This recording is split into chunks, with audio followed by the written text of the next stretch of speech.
Inkuru nziza kuri bose. Inkuru nziza kuri bose ni ikiganiro utegurirwa kongera ugashikirizwa n'ishirahamwe Trans World Radio y'u Burundi. Wumva uremerewe ku mutima? Woba uruhijwe n'ivyaha? Akira umwami Yesu aguha amahoro.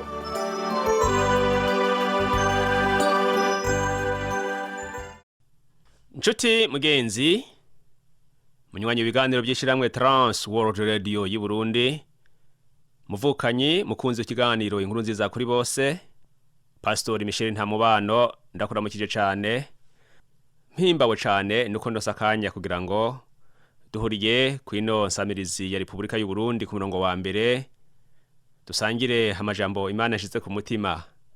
Mu kuguha ikaze nyemera ndakwifuriza guhezegeranwa nanje. Mu kiganiro giheruka twariko turaganira ku masengesho ashobora guhindura ubuzima bwawe. Twarabonye ingene utangura igihe ufashe umwanya kuba mu masengesho canke igihe cose ugira usenge.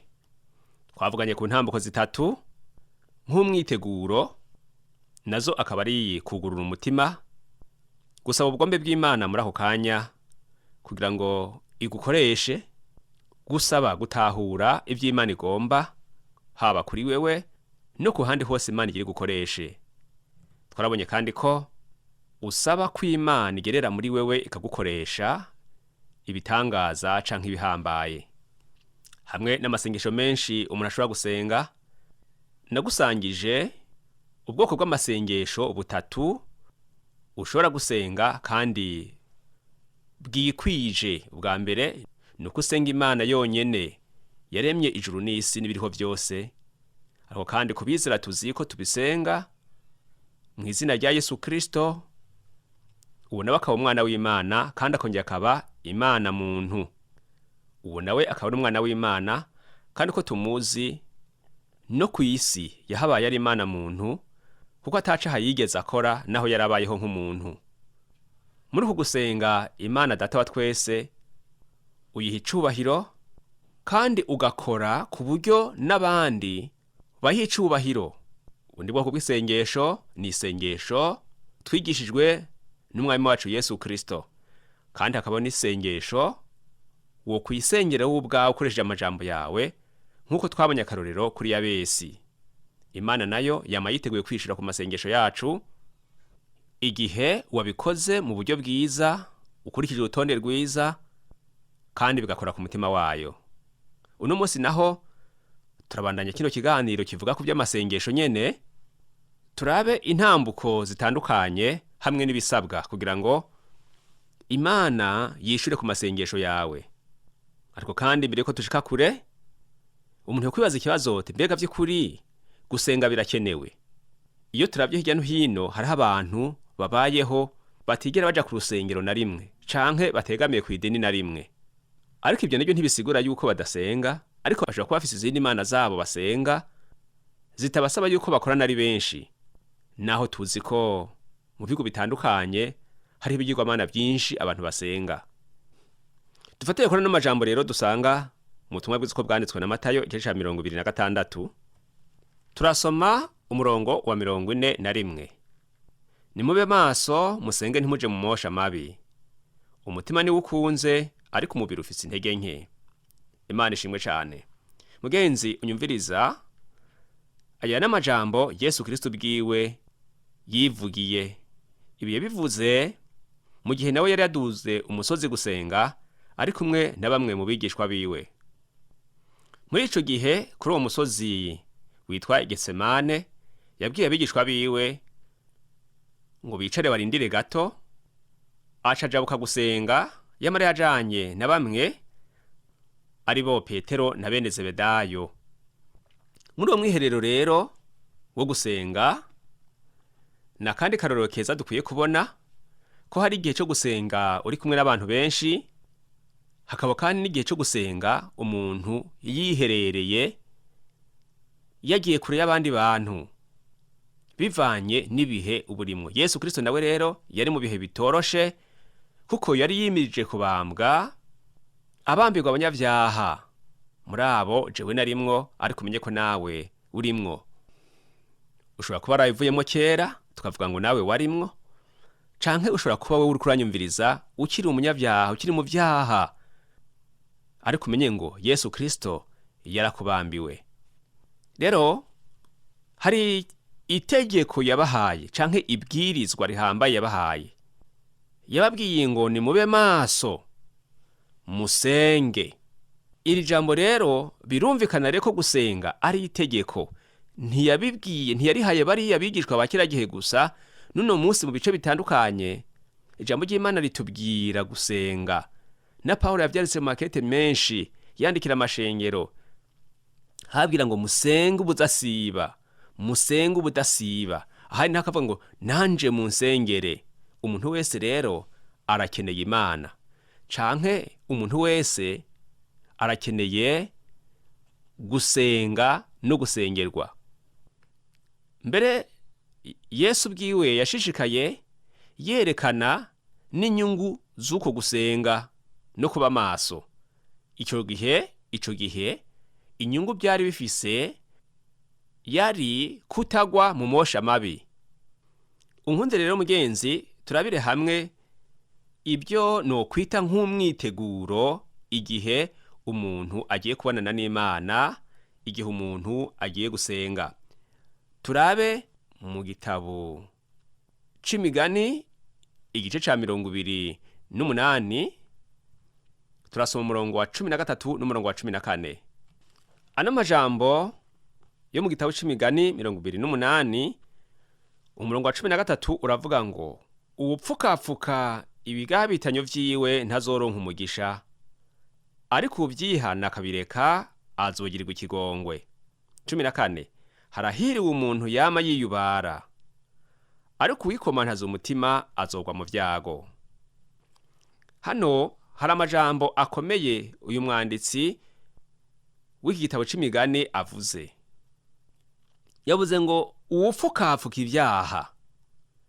Gupfukapfuka ni kirundi gitahuritse, bisigura ngo kunyegeza canke kwirengagiza, kudashaka ko ibintu vyawe bija habona. Ibi bintu rero uyu mwanditsi avuze umuntu atoshaka ko bija habona ni ivyaha, ngo uwupfukapfuka ivyaha vyiwe. Ingaruka zo gupfukapfuka nizi yavuze ngo ntazobironkana umugisha. Mugenzi unyumviriza, ufise imitwaro, hari ibintu wifuza ko Imana igukorera, urifuza umugisha w'Imana, ariko suzuma urabe ko ata bintu uri kurapfukapfuka bibi by'ibigabitanyo by'ivyaha by'ibicumuro. Kuko uko ubipfukapfuka, uko ubinyegeza, uko ubyirengagiza kandi ari bibi, ukanka kwitandukanya navyo, ingaruka kuri wewe ni mbi. Nta mugisha uzoronka. Naho abantu bawukwatura kuko bashatse, ariko ufise ibyaha wanyegeje ubitse wirengagiza ugumubikiriye, nta mugisha ushobora kugushikako. Ariko kandi bivana n'ibyo wewe wita umugisha. Ariko bijambo ry'Imana ryavuze ngo uwupfukapfuka ntazobironkana umugisha wuhoraho. Ngo ariko uvyihana akabireka azogirirwa ikigongwe. Imana iguhezagire wewe witeguye uno munsi kwatura ivyaha vyawe, ibyo wapfukapfutse kera ukavyatura. Kandi kwatura ivyaha ni kumena ibanga rya Satani. Iyo ubigumanye ukabitwikira, ukayipfukapfuka, ukabinyegeza, ububikiye ibanga Satani. Kubikira ibanga Satani rero ni nko kunyegeza ikara ryaka mu gahuzu, kuko vyanka bikundi agahuzu karasha n'umwotsi ukaja habona. Niyo umwotsi utoja habona naho impuzu urayihomba. Niko n'umuntu anyegeza ivyaha ameze. Bibiliya tubwiye ngo bikubuza umugisha, ukazoza ukisanga wabaye umuja wa Satani, yarakugumije mw'ibohero ryiwe, akakubuza umwidegemvyo wo kuzura n'Imana. Hama iherezo ryawe rikazoba ribi, abandi bakazobanaho n'uhoraho mu munezero w'ibihe bidashira, nawe ukazotagwa mu muriro utazima. Wowe ubaye umuhirwe rero nawe igihe utokomantaza umutima, kuko umurongo wa 14 avuze ngo harahiriwe umuntu yama yiyubara. Ngo ariko uyikomantaza umutima azogwa mu vyago. Mbega urashaka kugwa mu vyago kubwo gukomantaza umutima kwawe. Gukomantaza umutima ni kumva ijwi rikwagiriza mu mutima, canke ijambo ry'Imana rikagukora ko rikakwagiriza rivuga iby'ukuri wakoze bibi, ariko ukarigwiza n'ubusa, ukanka kuryumvira, aribyo bamwe bita ngo rikuripinga. Ukanka kuryumvira uzi ko ari ijwi rikwagiriza iby'ukuri, ariko ukanka kuryumvira ngo ushire mu ngiro ijambo ry'Imana rikusaba gukora, ukigumira muri ubwo buzima. Ibyago bizoshika kuri uwo muntu yanka kumvira Imana, agahendwa na Satani, akaba umuja wiwe. Iyi rero yindi ntambuko nshasha yo kwitunganya, ukatura ibyaha byawe ukihana.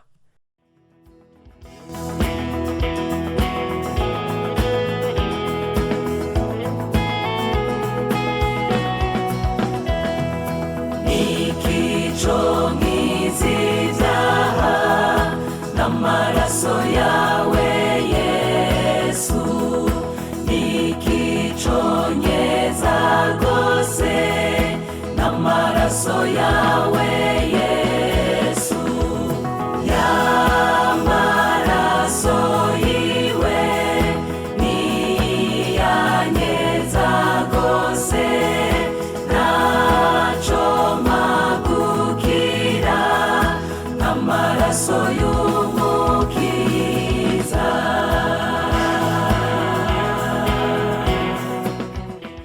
Iyindi ntambuko tuyisanga ngaha mu gitabo ca kabiri c'ivyo ku ngoma, igice c'indwi ku murongo wa 14. Ku murongo wa 14 haravuga ngo, maze abantu banje bitirirwa izina ryanje nibicisha bugufi, bagasenga barondera mu nyonga hanje, bagahindukira bakareka ingeso zabo mbi, nuko nanje nzokumva ndi mwijuru, ndabaharira ibyaha byabo nkize n'igihugu cabo. Imana ishimwe cyane. Mugenzi unyumviriza, aya n'amajambo Uhoraho Imana yivugiye yishura umwami Salomo. Salomo yari afise umugambi mwiza cyane, kandi umugambi wakoze ku mutima w'Imana. Kuyubakira ingoro wari umugambi mwiza cyane, abantu bagira amaproje menshi, ariko ayahimbara Imana akaba make. Kuko kenshi abantu mu kugira amaproje biyumvira ku bana b'abantu, ariko igice kinini cavyo biyumvira ku bwabo. Kandi ibi ntibiteza imbere umuryango, ntibiteza imbere igihugu, kuko abantu bamwe bikunda cane, bagakunda n'ababo cane, ugasanga agace gatoyi gasigaye niko bakoresheje mu kwiyumvira ku bandi. Bityo igihugu kigateba gutera imbere, ishingiro rigateba gutera imbere, amashirahamwe agateba gutera imbere, kubwo kwikunda cane birengeje. Aha rero tubonye ko Salomo yakoze umugambi mwiza wahesheje Imana icubahiro, kuko yiyumviriye ku bikorwa bihambaye Imana yamukoreye, abona ko akwiye kuyubakira ingoro.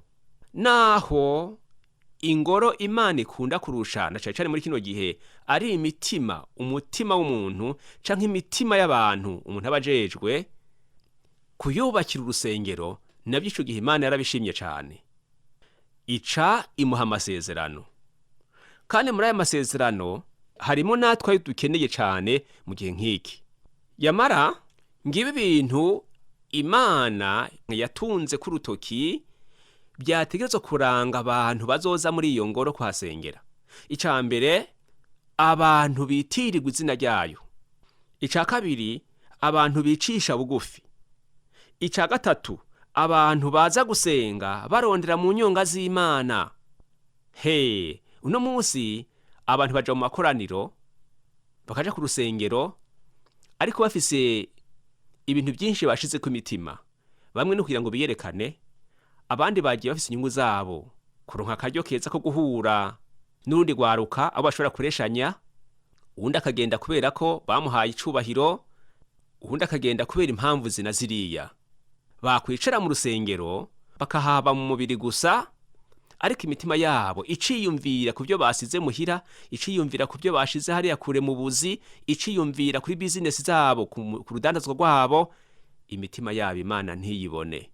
Ariko Imana rivuga ngo abahaza babe bahindutse gose, baba bitirirwa izina ryayo, umuntu kwitirirwa izina ry'Imana biri mu buryo bubiri. Hari ibyo umuntu yigitirira akavuga ngo jewe ndi umukozi w'Imana cyangwa jewe ndi umwana w'Imana. Ivyo Imana nimenye ukuri, kuko niyibona ingene uwo muntu ayirondera canke nimba yaritaye. Hari n'igihe abantu bavuga ati vy'ukuri urya n'umukozi w'Imana, vy'ukuri urya n'umwana w'Imana, kandi kenshi ntahe bagushingira aba ari intahe y'ukuri. Ntibapfa kuvuga gusa ngo n'umukozi w'Imana w'ukuri igihe batabonye yuko ubihagararamwo neza. Hariho abandi bavyigishwa mbere bakanabirondera cane, bakabaheranira cane, umuntu akumva yuko bamwise umukozi w'Imana ari haryoherwa, akumva ko ahagaze mu cubahiro kikirenga, ku buryo utamwise umukozi w'Imana umengo ubuhomvye, bakabishiramwo amategeko maremare.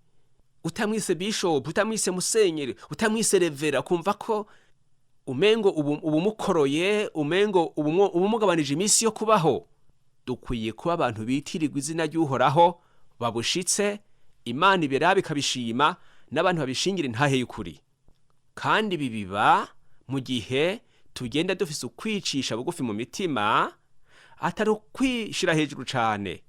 Ikindi aha hantu cavuzwe ngo bakareka ingeso zabo mbi. Njuti yanje uri kuranyumviriza, ntaco bimaze wewe kuba umuririmbyi ukaja ku rusengero ukagara imbere y'ishengero ahera ukaririmba gahibongoza, mugabo ukigendera mu ngeso mbi z'ubusambanyi, ukigendera mu busuma, ukigendera mu kubesha, ukabaho mu ngeso ziteye isoni gusumba iz'umupagani atigeze amenya n'Imana, atigeze anabatizwa. Ntaco bimaze guhagarara ahera ukagabura ivyera vy'Imana, ariko nawe ukiganzwa n'ingeso mbi, ukiri umupagani yibereye aho mu rusengero. Abantu benshi ba mu rusengero akamara imyaka myinshi, ariko ijambo ry'Imana ryavuzwe ritigeze ribahindura na gatoyi. Muhiri wabo ugasanga n'abapagani, abo babana nta mahoro bafise, mu rusengero ugasanga ni intambara gusa, ariko kandi bakazingurura Bibiliya yera, bakagabura ijambo ry'Imana, bakagaburira abandi. Iryo jambo wewe ritaguhinduye ushaka ngo rihindure abandi gute? Ijambo ry'Imana ritaguhinduye wewe ushaka ngo rihindure abandi gute? Ariko ntaco bitwaye, nubikore ubundi wibandandirize wigendere, kuko n'ivyapa biraho bikereka abantu iyo baja, ariko ntivyigera bijayo. Nawe uri kuwereka abantu inzira ija mw'ijuru utari kurajayo, iherezo ryawe rikazomura utazima. Navyo bikore. Ariko ico kubera ciza nuko utota umwanya ugakorera mu muhamagaro, kandi ugakora ibihesha Imana icubahiro, ugakora ibyo uzohererwa impembo, ingero inyuma y'ubuzima bw'uyu mubiri. Hano rero turabona inyungu z'abantu bameze nk'aba. Uhora akibwira Salomo, ababwira ngo bene abo bantu rero bazoharirwa ibyaha byabo.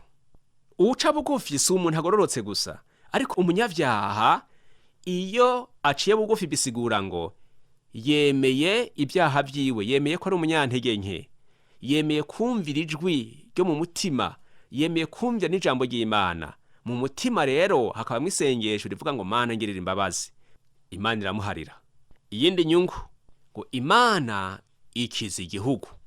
Niko yabyivugiye ngo nanje nzokumva ndi mw'ijuru, ndabaharira ibyaha byabo, nkize n'igihugu cabo. Icompa abarundi twese, na cane cane abakozi b'Imana, abagabura ijambo ry'Imana, nanje ndimwo. Icompa twese tukaba twemewe n'Imana, twosenga Imana iri mw'ijuru ikumva, ikaduharira ibyaha, igaharira ibyaha n'abandi twasengeye, abacu canke abo turongoye. Imana yokiza igihugu. Igihe cose abantu batumviye Imana byama bizana ivyago ku gihugu, kuva kera uko tubibona mu isezerano rya kera. Kutumvira Imana kwamye kuzana ivyago. Ibyaha by'abantu bashizwe hejuru, abantu bahawe amaposa, abantu bahawe ibikorwa bakora mu burongozi, byamye bizana ivyago ku barongoye no ku gihugu. Ndakunda Imana ikora ku mitima y'abantu, na cyane muri kino gihe n'iwacu Burundi hakama habiho ibikorane by'amasengesho mu mashengero, nibitegurwa mu migwi itandukanye abasenzi, nibitegurwa mu burongozi butandukanye, mbere n'abajejwe intwaro. ni umugisha dufise mu gihugu cacu c'u Burundi ko abantu bafata imyanya yo kurondera Imana, ko abantu bafata imyanya yo kwihana bagasenga, bakongera kurondera mu nyonga h'Imana. Kurondera mu nyonga h'Imana ni kwiyuzuza n'Imana. Kandi igihugu cacu cagiye gikizwa n'ivyo bihe abarundi twagiye tubamwo byo gusenga Imana. Igihe abantu bobikora ari benshi barangwa n'ibi bintu Imana yavuze kuri umurongo wa 14, bitirirwa izina ry'Uhoraho, bicisha bugufi, basenga barondera mu nyonga z'Imana, bakareka ingeso zabo mbi, igihugu cacu co kwamana umugisha utokwigera ugereranywa. Igihugu cacu co kwamana amahoro, co kwamana imihezagiro iva ku Mana, yaba iyo mu buryo bw'impwemu, yaba iyo mu buryo bw'imibereho, igihugu kigatunga, abantu bagatunga. Haracariho akaryo keza kuri wewe kugira ngo utunganye bisigaye. Imana ishishikare kugukoresha kugira ngo abazima bagwire, biyongere. Kandi uko abazima bagwire, uko abantu barishiriza kumva ijambo ry'Imana bagacira bugufi bakihana, bituma uburake bw'Imana bugenda bugabanuka. Maze mu gishingo c'ibyago Imana ikagoyiza impore, Imana ikazana imigisha. None ni gute vy'ukuri umuntu akwiye gusenga? Usomye mukete intumwa Paulo yandikiye abanyefeso igice ca 6 ku murongo wa 18, yababwiye ngo mushishikare gusenga, ngo kandi mukube mu maso, ngo mbere musengere muri mwemu, ngo kandi musengere abera bose. Sindiko ndahasoma, ndiko ndavuga gusa amajambo yanditsemwo. Ngo mushishikare gusenga, mubibere maso, musengere muri mwemu, ngo kandi musengere abera bose. Mbega gusengera muri mwemu bisigura iki? Paulo mu kuvuga aya majambo yari amaze kubahamagarira kwambara ibigwanisho byo mu buryo bw'impwemu. Gusengera muri mwemu ni kurondera kugwiza inkomezi ziva ku Mana, kandi izi nkomezi ziva ku Mana nizo dukeneye kugira ngo tuneshe abansi bo mu buryo bw'impwemu. Kuko hari intambara zikomoka mu vyiyumviro, atari uko umuntu yankubise ikofe, atari uko umuntu yantwaye ivyanje. Izo ntambara zo mu buryo bw'impwemu ziratuzingamika, zigatuma kugirana imigendere myiza n'Imana bigabanuka. Iyi ntsinzi rero yo mu buryo bw'impwemu iva mu kumvira Imana wiyoroheje mu mutima. Isengesho ni igikoresho dukwiye kwama dukoresha imisi yose. Usomye kandi mu kete rya mbere ryanditswe na Petero igice ca 5 ku murongo w'7, havuga ngo muyikorera amaganya yanyu yose kuko ibababara. Aya maganya ni imitwaro. Haba hari imitwaro yaremereye umuntu umutima, akabura inyishu canke zigateba, akabura uwaganyira kuko byamubanye birebire. Ariko jambo ry'Imana ravuga ngo Uhoraho ni mumuzanire byose. Yesu Kristo bimuzanire byose. Arakubabara, nanje arambabara, aduhara hafi, yamana ubuntu n'imbabazi, ni umugwaneza, ntameze nk'aba bantu bamwe wituye kera ntibakumvirize. Bikorere Yesu. Afise isezerano yagusezeraniye. Yarasezeranye ko uko abikora atandukanye nabo mw'isi. Uravye mutumwa bw'isuko bwanditswe na Yohana igice ca 14 ku murongo wa 14, arasezerana neza ngo nimwagira ico musaba mu izina ryanje nzogikora. Yarasezeranye kandi ibi ntiyobihindura. Nico gituma iyo tuko turasenga tuvuga ngo mbisabye mu izina rya Yesu Kristo, tutaciye kuri we ntabyo twoshikako, ariko duciye kuri we ngo mu izina rya Yesu Kristo, Yesu aca bikora kuko niko yabisezeranye. Mugenzi, uwo bufise ayandi mazina ucako mu gusenga. Yesu yivugiye ko ari we nzira, niwe ducako wenyene. Muri iryo zina niho turonkera ibyo tugomba ku Mana. None n'iryari dusenga? Dusenga imisi yose canke dusenga rimwe? Dusenga isaha imwe gusa? Dusenga rimwe mu mwaka? Dusenga kangahe? Intumwa Paulo atanga inyishu y'icyo kibazo biciye muri rikete rya kabiri yandikiye abikorinto igice ca 12, ariho ngira ndangirize ku murongo w'7 n'8, ahagira ngo kandi kugira ngo sinterwe kwishira hejuru birenze urugero, ndabitewe nuko nahishuriwe ibirushiriza kuba bihambaye, nico catumye mpabwa igisata mu mubiri, intumwa ya Satani yo kunkubita ibipfunsi, ngo sinterwe kwishira hejuru birenze urugero. 8, kandi kuri ivyo natakambiye umwami wacu gatatu ngo kimvemwo. Uyu ni intumwa Paulo yatubwiye ngo yari mu bihe bitoroshe, ababajwe n'intumwa ya Satani yari mu mubiri wiwe, arico giyisi gisata. Ngo muri ivyo bihe yashishikaye gusenga. Imbere yavyo yarasenga, tumuzi nk'intumwa yakorera Imana mu buryo butangaje.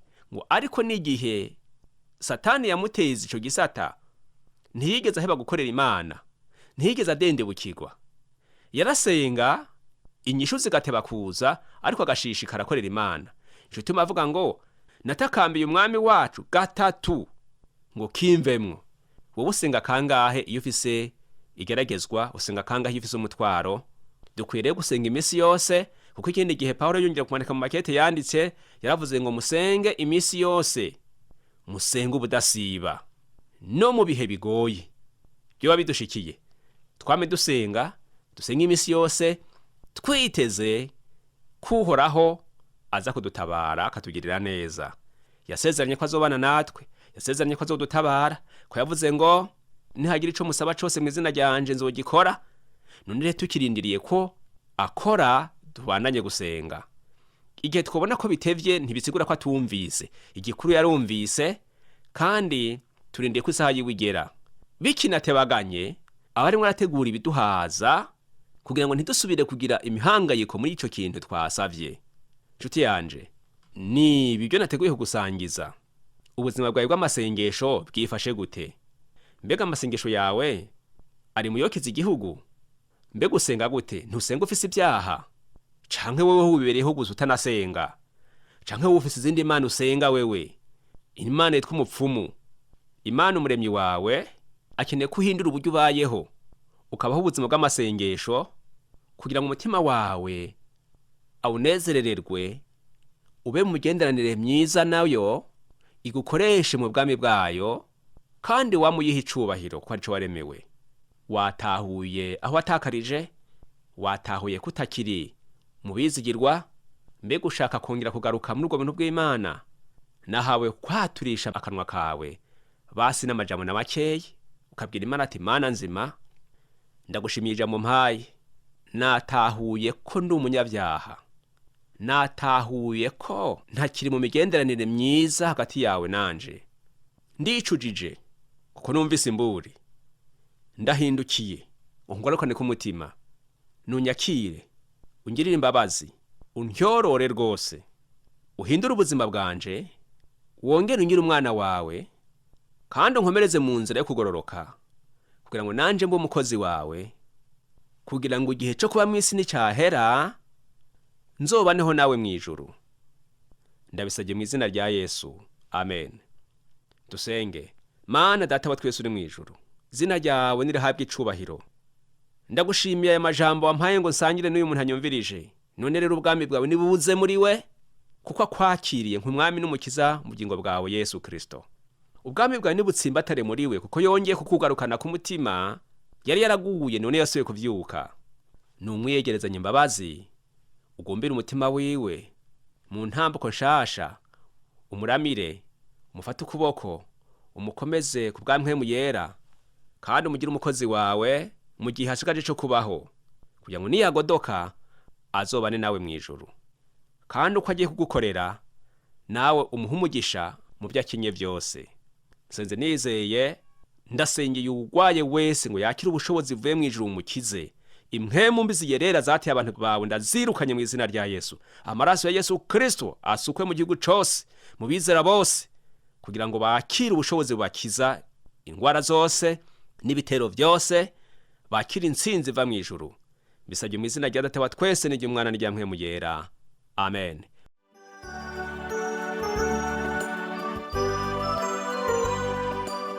Ico cari ikiganiro Inkuru Nziza kuri bose. Ushaka kugishigikira, kutwunganira, canke ufise ikibazo, twakure canke urungike ubutumwa bugufi na WhatsApp kuri iyi nimero ikurikira: 69 720 767. Turonderere kuri Facebook ni TWR Burundi. Ushobora no kutwandikira kuri email yitwa twrburundi@gmail.com. Ushobora no kutwakura kuri nimero 22 24, 26, 57 ku masaha y'akazi. Imana iguhezagire.